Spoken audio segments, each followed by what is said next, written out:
4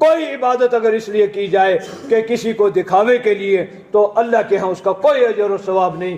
کوئی عبادت کسی کے دباؤ میں پریشر میں آ کر کی جائے اللہ کے ہاں اس کا کوئی ثواب نہیں. ریا اور نمود کے لیے کوئی عبادت کی جائے اس کے لیے کوئی ثواب نہیں. ہم جو بھی عبادت کریں اللہ کی رضا کے لیے کریں. الا ابتغاء وجہ اللہ, اللہ کی رضا اور خوشنودی کے لیے کریں. تو فرمایا ان کے نفقات کیوں نہیں قبول ہوتے ان منافقوں کے؟ پہلی بات یہ کہ یہ کافر ہیں, اللہ اور آخرت پر پکا ایمان نہیں ہے. بظاہر یہ نمازیں بھی پڑھتے ہیں, بظاہر اپنے آپ کو مسلمان گردانتے ہیں, لیکن دلی طور پر یہ مسلمان نہیں ہیں. دوسری بات یہ کہ ولا یاتون الصلاۃ الا وهم کسالى, مسلمان ہونے کے لیے پہلا بڑا کام شہادتین کے اقرار کے بعد نمازیں ہی ہیں. نماز ہے تو مومن ہے, نماز نہیں تو مومن نہیں. نماز ہے تو مسلمان ہے, نماز نہیں تو مسلمان ہی نہیں ہے. یہ نماز کے لیے آتے ہیں تو بڑی قائلی سے آتے ہیں, سستی سے آتے ہیں, جکڑے ہوئے باندھے ہوئے جس طرح ہوتے ہیں اس طرح یہ آتے ہیں. ولا یاتون الصلاۃ, اللہ ہم سب کی حفاظت فرمائے. ہم سب اس پر نظر ثانی کریں کہیں ہمارا شمار اس میں نہ ہو. فویل للمصلین الذین هم عن صلاتهم ساہون الذین هم یراؤون ویمنعون الماعون.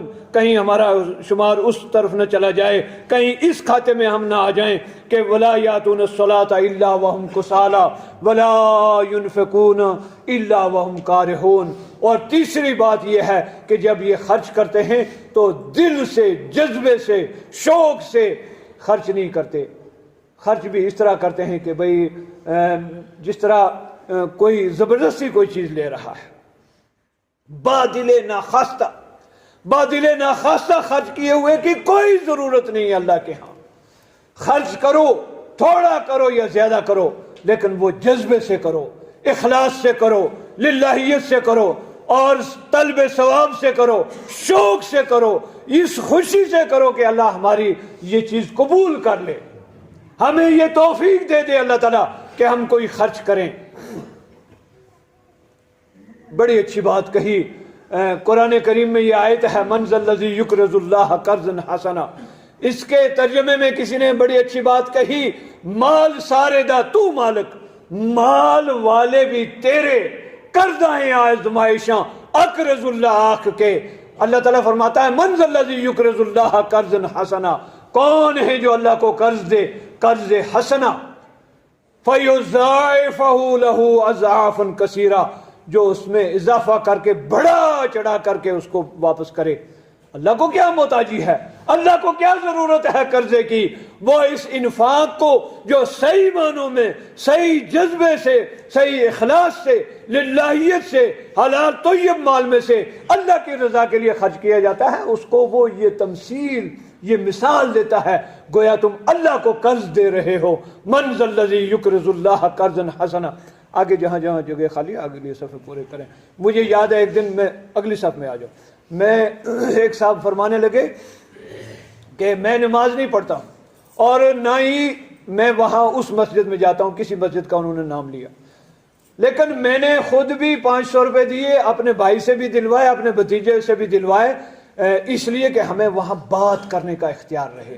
ہم کبھی تنقید کریں, امام کی ٹانگیں کھینچنا چاہیں, مؤذن کو کچھ کہنا چاہیں, انتظامیہ کو اگر کچھ کہنا چاہیں, تو ہمیں وہاں اختیار رہے بات کرنے کا کہ ہم نے بھی یہاں خرچ کیا ہوا ہے, اس لیے ہم بات کر سکتے ہیں, اس لیے ہم پوچھ سکتے ہیں, حساب پوچھ سکتے ہیں, امام کی ٹانگیں کھینچ سکتے ہیں, اور جو بات کر سکتے ہیں وہ کر سکتے ہیں. اب آپ بتائیے اس پر کتنا اجر و ثواب ملے گا اس کو. فرمایا ولا ينفقون الا وهم کارہون, خرچ کرو, تھوڑا کرو, مجھ کرو, زیادہ کرو, لیکن جب بھی کرو صرف اور صرف اللہ کی رضا کے لیے کرو اور خوش دلی سے کرو. بادل ناخواستہ ہرگز ہرگز مت کرو. اللہ بے نیاز ہے, اللہ مالک الملک ہے اور ساری کائنات سے بے نیاز ہے. لو ان اولکم وآخرکم, یہ حدیث قدسی ہے, فرمایا لو ان اولکم وآخرکم وَإِنسَكُمْ وَجِنَّكُمْ, اگر تمہارے سارے اگلے پچھلے انسان اور جن قاموا فی صعید واحد, ایک میدان میں جمع ہو جائیں, آدم سے لے کر قیامت تک پیدا ہونے والے سارے انسان اور سارے جن فرمایا ایک جگہ جمع ہو جائیں, اکٹھے ہو جائیں, فَسَأَلُونِي, اور مجھ سے مانگنے لگیں.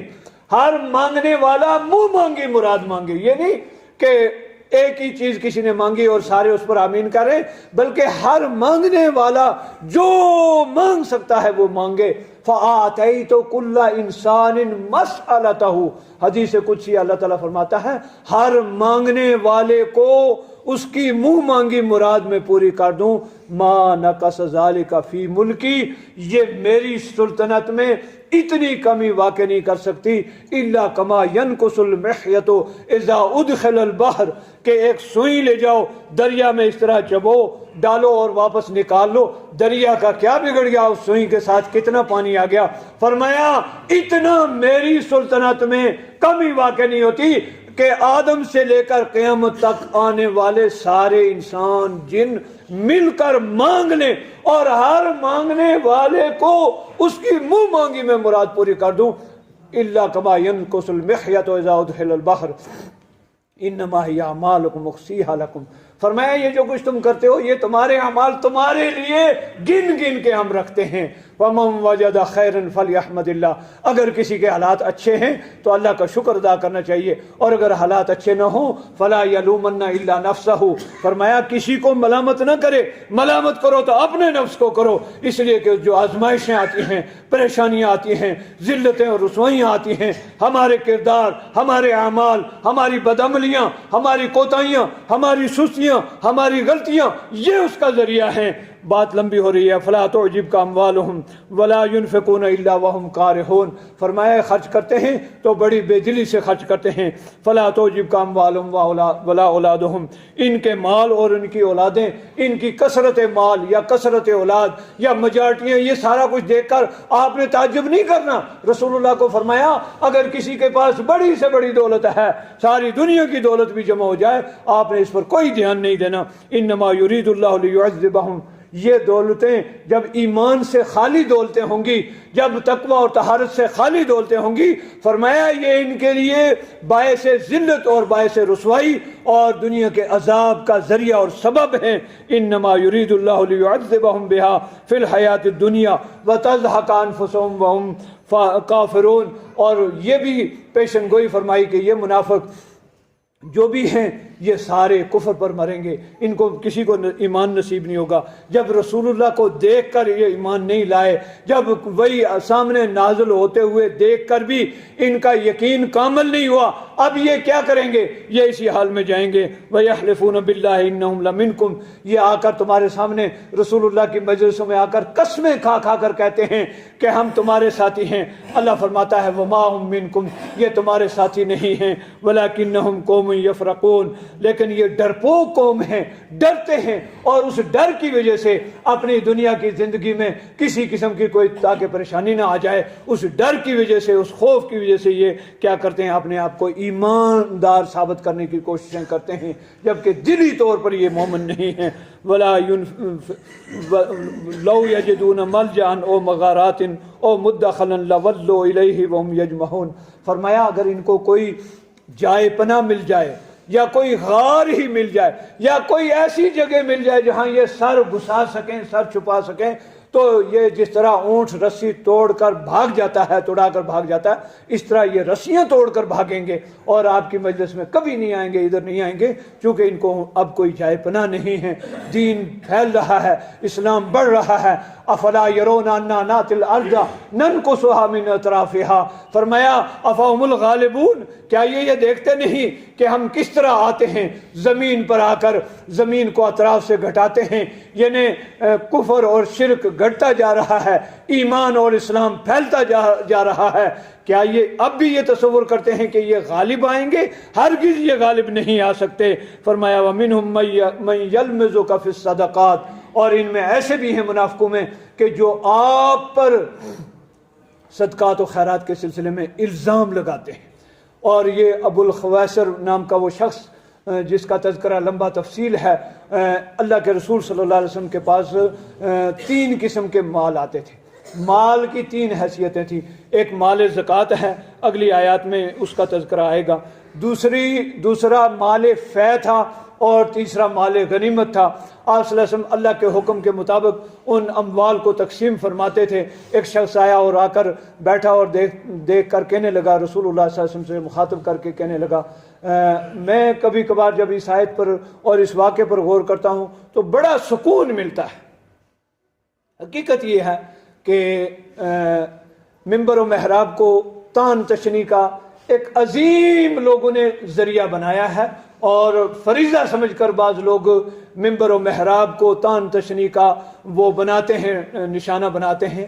پھر جب یہ آیت سامنے آتی ہے، یہ واقعہ سامنے آتا ہے کہ امام کائنات ہیں، فخر موجودات ہیں، سید ولد آدم ہیں، سید الاولین والآخرین ہیں، امام الانبیاء ہیں، حبیب کبریا ہیں، تاجدار مدنی ہیں، احمد مجتبیٰ ہیں، محمد مصطفیٰ ہیں صلی اللہ علیہ وسلم۔ اللہم صلی علی محمد وعلی آل محمد کما صلیت علی ابراہیم وعلی آل ابراہیم انک حمید مجید۔ اللہم بارک علی محمد وعلی آل محمد کما بارکت علی ابراہیم وعلی آل ابراہیم انک حمید مجید۔ آپ پر الزام لگانے والے نے الزام لگایا، یا محمد اے دل، کہنے لگا اے محمد صلی اللہ علیہ وسلم عدل کرو، انصاف کرو، آپ تقسیم انصاف کے مطابق نہیں کر رہے۔ اگر آج کے کوئی مولویوں کو یہ کہتا ہے کہ یہ مانگتے ہیں اور کھا جاتے ہیں تو یہ کوئی بڑی بات نہیں ہے۔ امام الانبیاء سے کہا گیا کہ عدل کرو، انصاف کرو۔ اللہ کے رسول صلی اللہ علیہ وسلم نے فرمایا ویلکا، تجھے خرابی ہو، اگر میں عدل نہیں کروں گا پھر کائنات میں عدل کرنے والا کون ہے؟ پھر آپ نے پیشن گوئی فرمائی تھی اور وہ لمبی بات ہے۔ فرمایا وَمِنْهُمْ مَنْ يَلْمِزُكَ فِي الصَّدَقَاتِ، اور ان میں کچھ ایسے بھی ہیں جو آ کر آپ کو الزام دیتے ہیں صدقات میں۔ فَإِنْ عُوتُوا مِنْهَا رَضُوا، اگر ان کو مل جائے تو خوش ہو جاتے ہیں، پھر بہت راضی ہو جاتے ہیں۔ وَإِلَّمْ يُعْطَوْا مِنْهَا إِذَا هُمْ يَسْخَطُونَ، اگر ان کو نہ دیا جائے تو نہایت بگڑتے ہیں، نہایت غصہ کرتے ہیں اور بڑے چڑھتے ہیں۔ فرمایا وَلَوْ أَنَّهُمْ رَضُوا، اگر وہ راضی رہتے اس چیز پر، مَا آتَاهُمُ اللَّهُ وَرَسُولُهُ، جو اللہ نے ان کو عطا کیا، جو رسول اللہ نے ان کو دے دیا، اس پر وہ راضی ہو جاتے۔ وَقَالُوا، اور کہتے حسبنا اللہ، ہمارے لیے اللہ ہی کافی ہے، سَيُؤْتِينَ اللَّهُ مِنْ فَضْلِهِ، اللہ اپنے فضل سے ہمیں عطا کرے گا۔ جب اللہ تعالیٰ عطا فرمائے گا، رسول اللہ تقسیم کرنے میں کبھی بخیلی نہیں کریں گے۔ اِنَّا إِلَى اللَّهِ راغبون، ہم اللہ ہی کی طرف لوٹ کر جانے والے ہیں۔ تو یہ ان کے حق میں بہتر ہوتا۔ یہ سلسلہ جاری ہے، ان آیات کا مختصر خلاصہ ہے۔ رب العالمین احکم الحاکمین سے دعا ہے کہ رب العالمین احکم الحاکمین ہمیں صحیح معنوں میں قرآن پڑھنے، سمجھنے اور اس پر عمل کرنے کی توفیق عطا فرمائے۔